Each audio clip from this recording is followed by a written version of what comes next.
Hi, this is John, and today we are taking piano accompaniment pattern number 11. This is kind of a boogie-woogie pattern, and there are just hundreds of variations on this particular pattern. I'm going to show you a few variations. But before I begin the lesson, I want to remind you to download the sheet music that I'm using on this lesson. And you can accumulate this sheet music and create a notebook with all of these patterns. So far you should have pattern number 7 and 6, 7, 8, 9, 10, 11. And you can put them in these document protectors. I like to use document protectors because the pages fold over really easy. And you can have this, and it's free. Just click on the link and download the lesson for piano accompaniment number 11.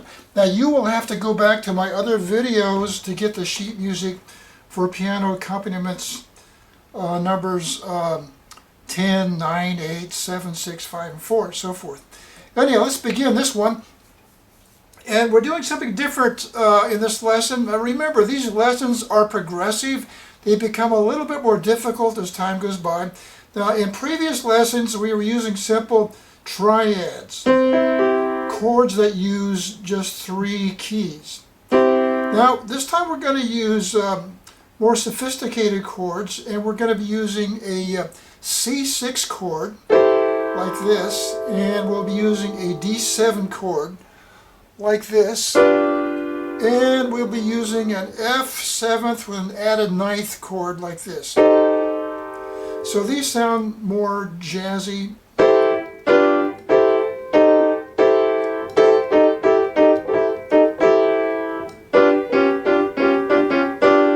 So we'll be using these chords. Now the left hand pattern is really easy. For example, in the left hand, now this is where, if you go over here to the handout, you will have pictures of these chords. So this is why you want to click on the handouts. We have the C6 chord over here, the G7 chord here.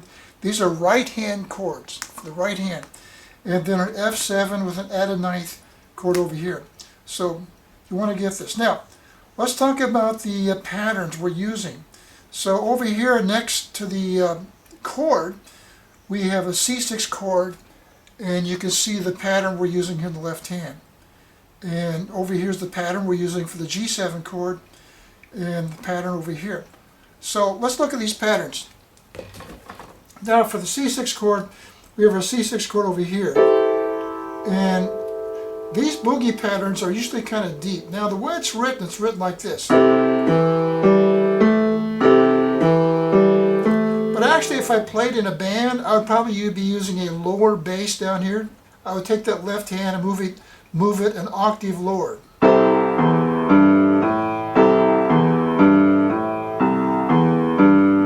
So the left hand is playing the notes of a C6 chord, which would be C, E, G, and A. So it's a pretty easy pattern. And the right hand can play just whole notes, it could play half notes, it could play quarter notes, it could play a combination of different rhythmic notes. So we'll start out with whole notes like this. Now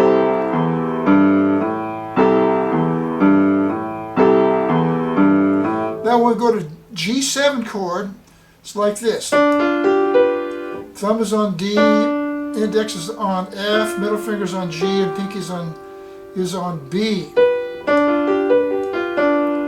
And now, the left hand will move the G chord over here. We will be playing a G6 chord, the notes of the G6 chord for the G7 chord on the right.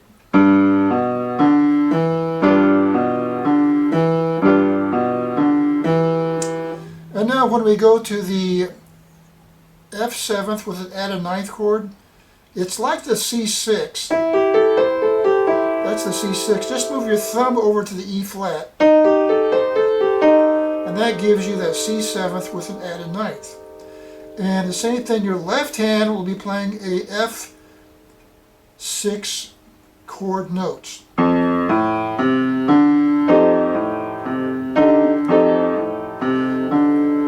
So listening to the chord progression, it would sound like this.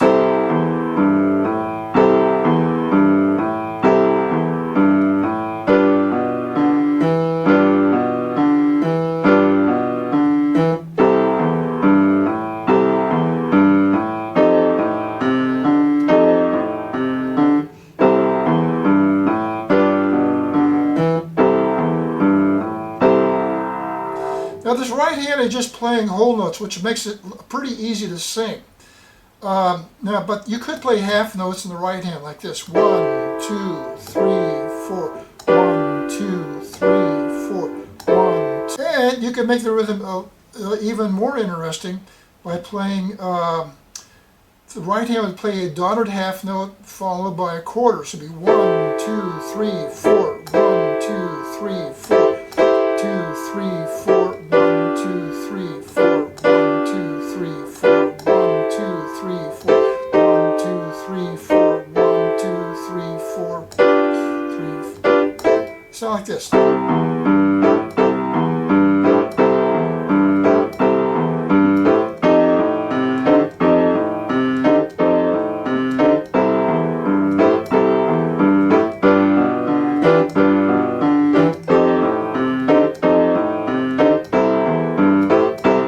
And you can alternate like this.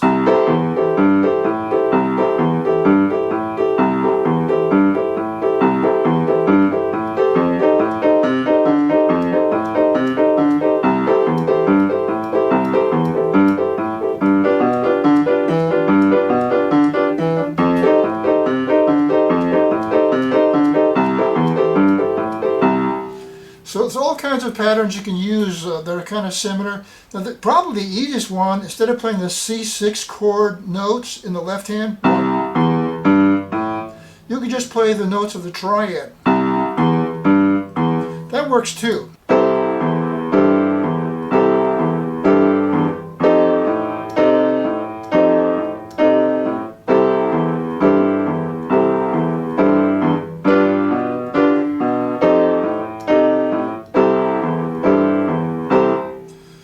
Okay, so we looked at the basic pattern here on the first page of the lesson, showing you the notes. And what's interesting about the handout is that these notes have the letter name of each note is embedded in the head of the note. So that makes it easy to know which note to play. Now going to page 2, we have what I just showed you. You have the whole note in the right hand, and then you have the half notes in the right hand, then you have the dotted half note followed by a quarter over here. And then I showed you extra playing alternating left and right hand. You can do that. So let's play this with a Dixieland band I've recorded here. I recorded this on my keyboard, the Tyros 4 Yamaha keyboard, and I used their auto accompaniment orchestral patterns, and then I just play the melody in the right hand. So the song we're using is When the Saints Go Marching In. So this is a really good song to practice using this. So let's try this. I'm going to start up my laptop here and we'll do this.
Okay, so that gives you an idea how this pattern works playing with a band. Now you could just sing this by yourself if you wanted to. Now if I was going to sing this, I would probably sing it in the key of F. I listened to a variety of YouTube musicals for this particular song, When the Saints Go Marching In, and different people play it in different key signatures. And most Dixieland bands where there are no vocals usually play it in the key of F. And then where there are vocals, I noticed that they like to sing it in the key of E flat. And but I'll probably sing in the key of F and try like that. So we can use different kind of patterns we had before. I could play those other chords we did a minute ago like that. But I'll probably just play just the basic chord like this. And so let me get my key going here. Oh, by the way, the melody is pretty simple because it's just the first 5 notes of a scale. So an F scale, the first 5 notes are 1, 2, 3, 4, 5. So to play the melody in your right hand, you do not have to move your hand around the keyboard. Just keep your fingers right there in the F scale position. So watch me play the melody here.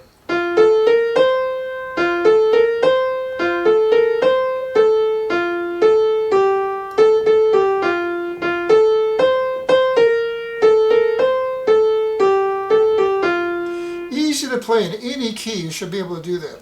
So what you ought to do is try this with just the left hand only, like this. Try to sing it with just your left hand bass going like this. Oh, when the saints go marching in, oh, when the saints go marching in, oh Lord, I want to be in that number when the saints go marching in.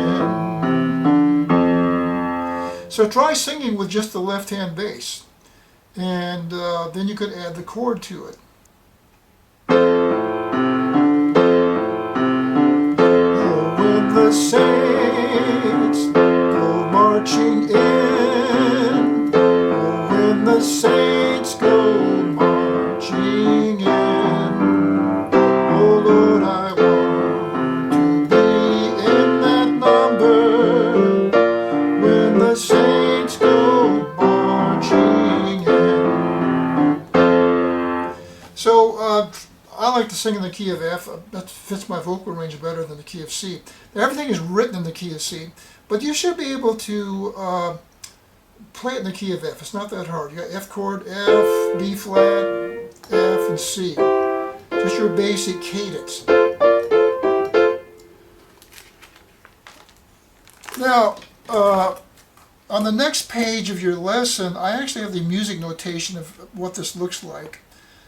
Playing whole notes in the right hand in the key of C. And over here, the next page, on the next page we have the right hand with half notes. So that'll help you to kind of play it that way.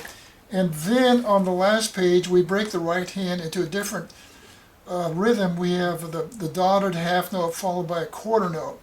So it's written out for you musically if you download the sheet music. Put it in some document protectors and put it in a 3-ring binder, and you'll have a nice collection of piano accompaniment patterns. Now eventually I will make some videos about piano solos and not so much about accompaniment, but it's just taking time to put this in a progressive manner. Okay, this is John signing off, so subscribe, help me to grow this channel. I think we're up to 21 subscribers so far. Well, I want to get 1 million. That's like winning the lotto, isn't it? Okay, you all have a good day. We will see you later. Bye-bye for now.